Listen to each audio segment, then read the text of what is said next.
Hello, welcome back to the newsroom here on France 24. It's just gone 8:15 Paris time, and our international affairs editor Annette Young is here in the studio with me for Top Story. Hi there, Annette. Good morning. We're going to be talking about Israeli officials saying that they have killed at least 5 Islamists who staged an attack on an Egyptian border crossing before attempting to cross into Israel. Now, Islamist gunmen killed 15 Egyptian border guards in the raid. The attack is an early diplomatic test for the Egyptian president, Mohamed Morsi. An Islamist himself, just to remind you that he took office at the end of June after the staunch US ally Hosni Mubarak was overthrown last year in a popular uprising. Now, if it is shown that Palestinian gunmen were involved, this may also complicate Egypt's relations with Hamas, the Islamist rulers of the Gaza Strip that borders Egypt and Israel are close to Morsi's Muslim Brotherhood. Now then, Annette, this attack has really put the Egyptian president into a very difficult position, hasn't it? It certainly is, and it's basically presenting him with his first security crisis. Now, he was very quick to offer condolences for the families of those soldiers who were killed, and he very quickly also gave a press conference and spoke about the situation. Let's just take a listen to what he had to say.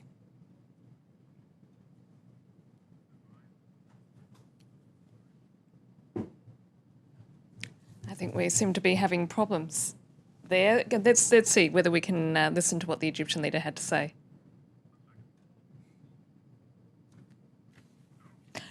No, I'm sorry. It looks like we don't. Technical problems, I think, the old on technical the problems have managed to cause an issue there. Anyway, the reality is he was saying that it was an act of criminality and very strong words because he is in a very tenuous position on this front. I mean, what he has to do now is assert control over the country's security establishment, and the reality is that the relations between him and the military are not at their best at the moment.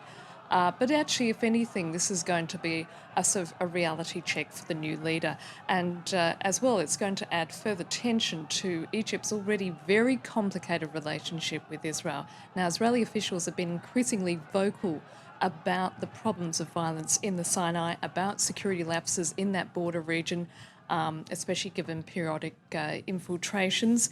And under the Israeli-Egyptian peace agreement, there's a limit to how many Egyptian troops can be present in the area. And I suspect that one of the things that Mohamed Morsi is going to talk to both Washington about and possibly the Israelis is upping the number of Egyptian forces in that part of the Sinai. Now, Washington, of course, will be watching his reaction very, very closely since he has been taking great pains to show that he is indeed, keen to respect that peace treaty with Israel, and of course the US being Israel's main ally. A very fine balancing act, of course, for Mohamed Morsi. Speaking about this Sinai region where the border is with Israel, it's become quite a lawless place, hasn't it, in recent years? How confident can we be that Cairo will be able to get control of the area, especially considering, like you said, those limitations on troop numbers? Well, we know that they're already moving troops into Rafah, but Rafah is actually in the northern part of the Sinai region. The Sinai region, Catherine, is absolutely massive, and most of it is desert, and the landscape itself lends itself to that whole image of a Wild West, for the want of a better phrase. These killings have been part of an escalation in violence that we've seen in Sinai, long neglected by the Egyptian government, and as a result slipping from its control.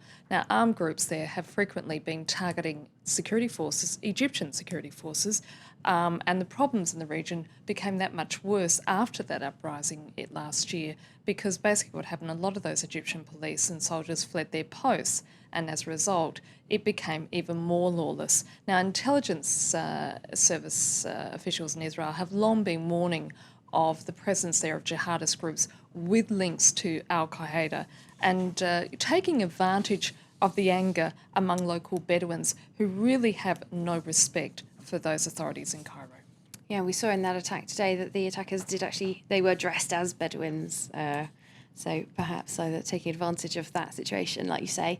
Now, Hamas in the Gaza Strip has condemned the attack. They say they had nothing to do with it, but we do have Egyptians and Israelis pointing the finger at militants from Gaza. who could it have been? Well, I mean, it is interesting in that a statement attributed to the Hamas Interior Ministry was very quickly released and said that they are committed to launching operations solely against the Israeli occupation and only from Palestinian territories. They don't act outside of Gaza. So as a result, the finger is pointing very much to jihadists most likely operating in Gaza. There is also a power struggle that's been going on between Salafists and Hamas. And, this could be part of it. I mean, Hamas, which, of course, while hostile to Israel, is considered as being too moderate by many Salafists, and as a result, there's been tension there. So as to who's responsible, we'll have to wait and see. But it is interesting that both the Israelis and the Egyptians are pointing the finger to militant groups operating inside Gaza. Thanks very much. Our international affairs editor, Annette Young, with this morning's top story here on France 24.